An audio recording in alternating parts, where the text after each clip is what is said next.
Hey everybody, welcome back to Dead Reckoning. I'm Jay Friesen with Dr. Brian Mattson, the smart one in the room, and this is Above the Pay Grade, where we decided to talk to somebody who knows more about religious freedom issues than we do. Brian, there's a case just came across the news yesterday.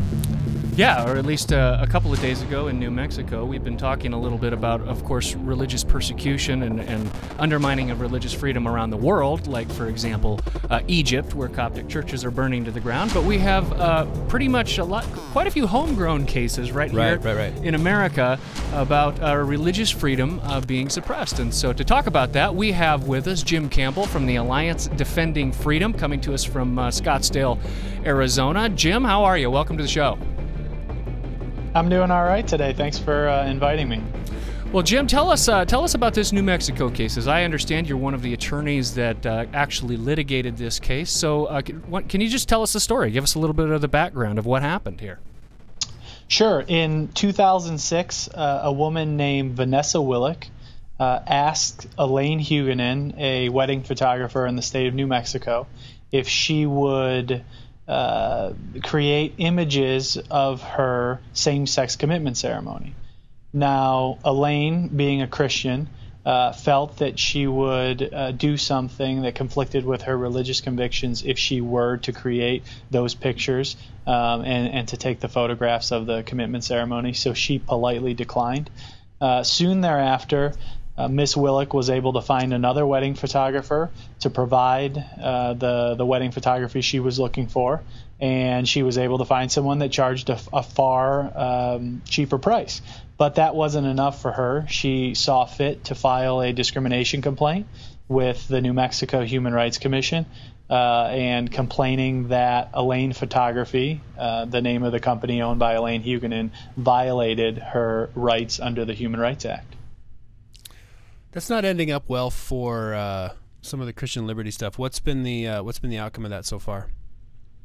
Well, after 7 years of litigation, just last week, the New Mexico Supreme Court told us that the price of citizenship in this country is that if you choose to do business, you have to forfeit your faith.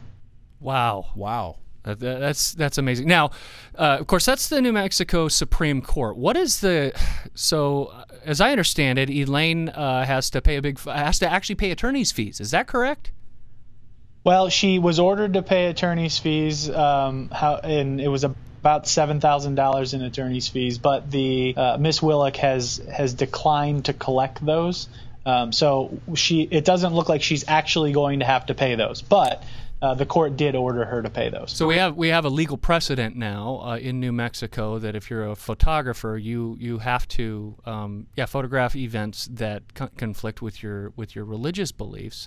Now that's the state Supreme Court, which is the highest court in New Mexico.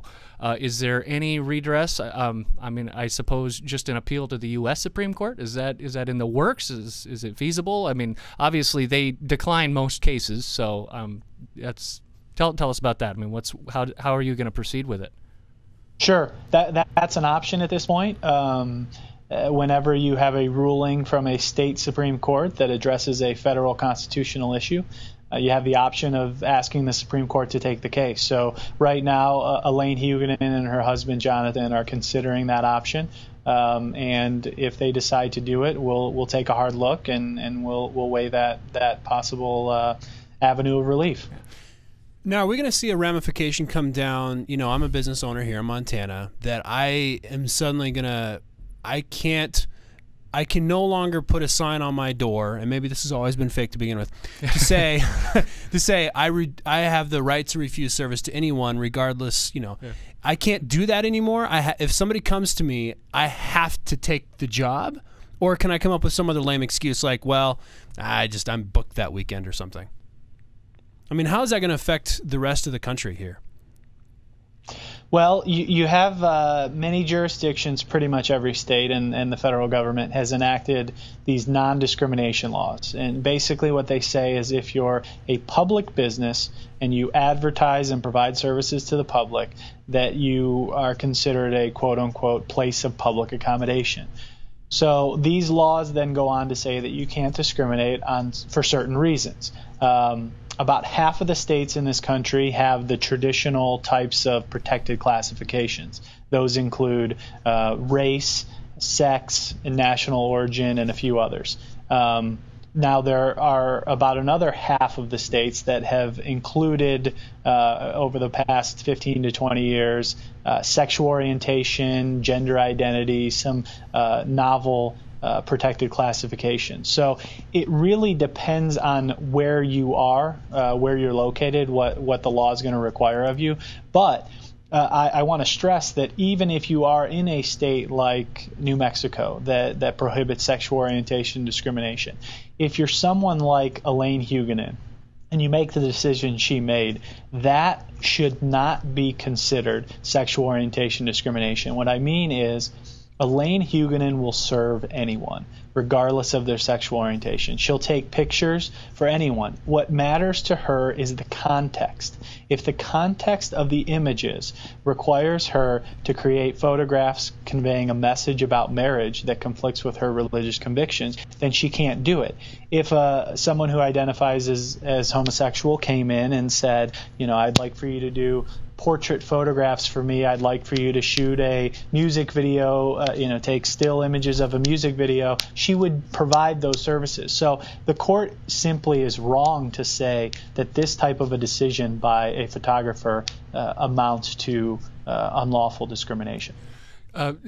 Jim, I want to talk a little bit about the court's actual ruling, and specifically this concurring opinion in which the judge said that there is a price to citizenship in this country, and that part of the price of citizenship is that we all must compromise our religious convictions, when we're in the public square. I find that language pretty shocking. There's a price to citizenship, and that is an erosion of our religious liberties and our ability to act in accordance with the dictates of our conscience. But my question is, where's the compromise on the part of the same-sex couple? I mean, what are they being asked? Under this new arrangement, this new regime, where we're going to have to sacrifice and compromise, where's the compromise on the other side? Or is this just a one-way street? Oh, that's exactly what I was going to say. This idea of tolerance and compromise is a one-way notion.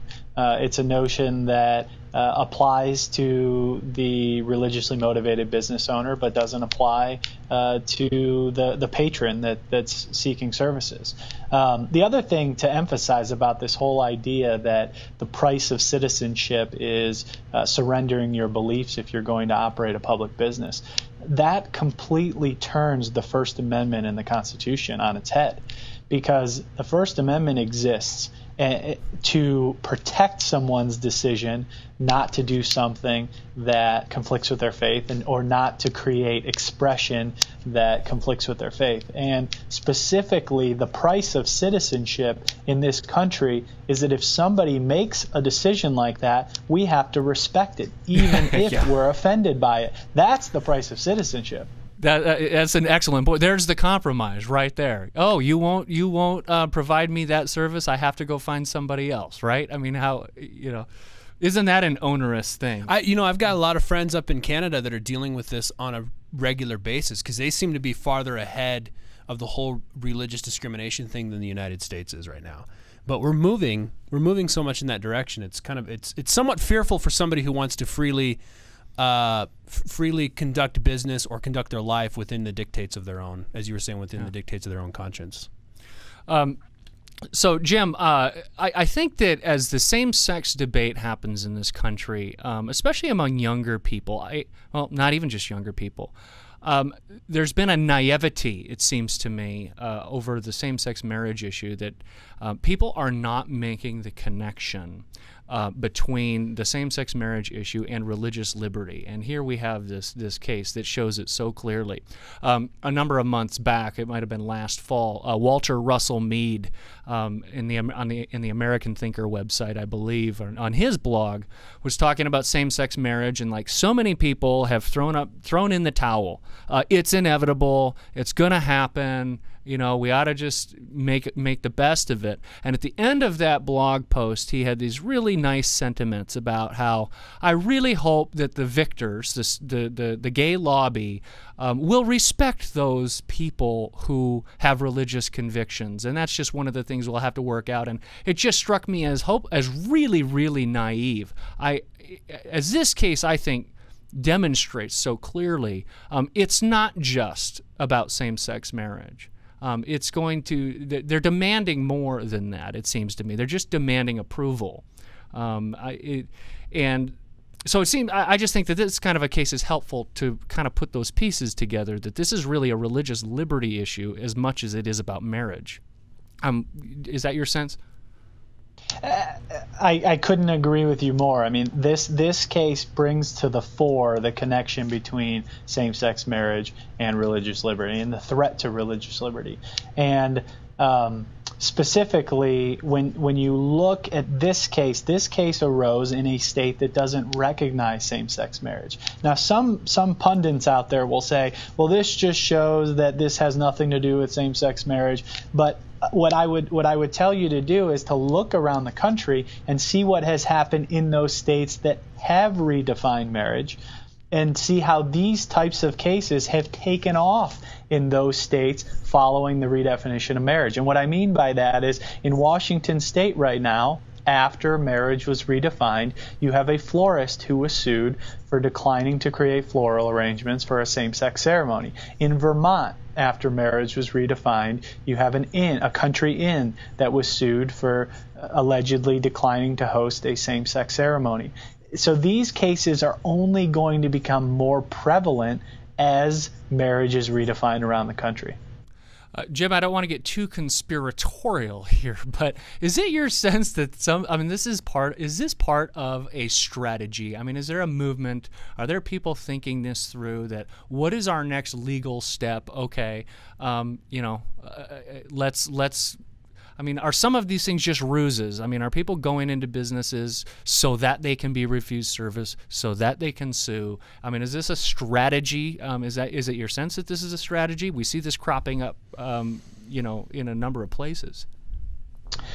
It's really hard to say. There are some cases where the facts suggest to you that might be the case, and there are some cases where the facts suggest that this was really, just the way that the facts of life for a few people happen to shake out. Right. So I wouldn't say that there's a grand conspiracy, but I wouldn't be surprised if some of these cases were orchestrated. Well, I just don't understand. I mean, even the facts of this case, the Huguenin case. I mean, you have.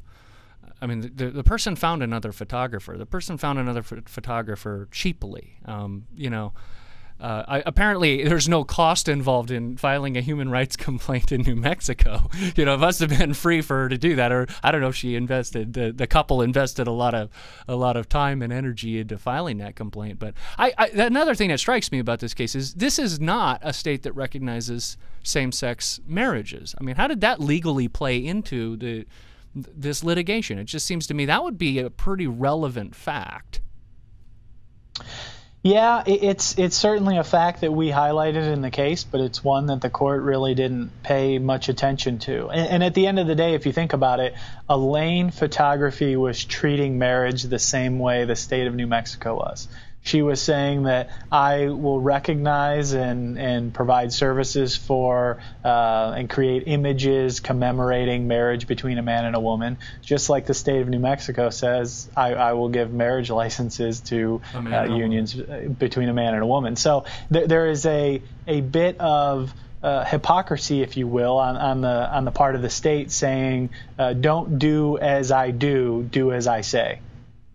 Well, Jim, we're running out of time, and I do appreciate you coming on the show to talk about this. I can't help but think that there might be if a person is in this particular situation where somebody has come to ask them to, in this case, photograph a same-sex ceremony, I wonder if it might not be if the right person would have an interest in doing this in a ministerial capacity, not necessarily in an evangelistic, but just being perhaps a light in their world for the Christian faith. And that might be something that Christians are going to have to think about more progressively as we move forward in a culture that's becoming more hostile. You mean reconsider being a light to them? I mean, this is the thing. I mean, think, Jim, it's such a chilling effect, isn't it? I mean, now Christians, instead of being good neighbors, as it were, with their clients who come in and talk, and so, you know, the gay couple comes in and says, we want you, rather than being honest and say, you know, I have problems with it, and have an honest conversation. Now we have to come up with some lame reason why I can't do your wedding. Oh, I'm sorry, I'm booked that date. Or, I mean, you know, now the Christian can't even, you know, act in accordance with their faith by even using it as, say, an opportunity for evangelism. So now it's chilling more. You know, there's more that's being chilled by this, I think. I think you guys are right, and at the end of the day, there is a lot of chilling going on here. On the one hand, what you just touched on, which is make up some other reason and maybe you won't come into this conflict with the law. On the other hand, there's this idea that, well, if you don't advertise your services to the public, well, then maybe you don't fall under these laws. Well, all that's trying to do is marginalize and silence the religious business owner. So there's a lot of chilling. There's really a very maybe not so subtle attempt to silence Christians, marginalize Christians, push them to the outskirts of society. And I think that you know, we at Alliance Defending Freedom realize that the Constitution exists to do just the opposite, to make sure that Christians can live their faith, do business consistently with their faith, and live boldly in accordance with their convictions. That's terrific. We're big fans of Alliance Defending Freedom. And Jim, so any of our viewers, if you find yourself in this sort of a situation, you know, well, Jim, who can they call? What's the phone number? Come on, you give it. Well, they can give us a call here at Alliance Defending Freedom. The number is 1-800-TELL-ADF. That's TELL-ADF. Or they can go to our website and check us out at www.alliancedefendingfreedom.org. Well, thanks so much, Jim, for coming on the show. We really appreciate you having us and appreciate your work you're doing for them. And if something else comes up, we hope to be able to give you a call, get some feedback on that, too. Okay. Thank you so much, Jim. That's a wrap. Excellent. Thanks, Jim.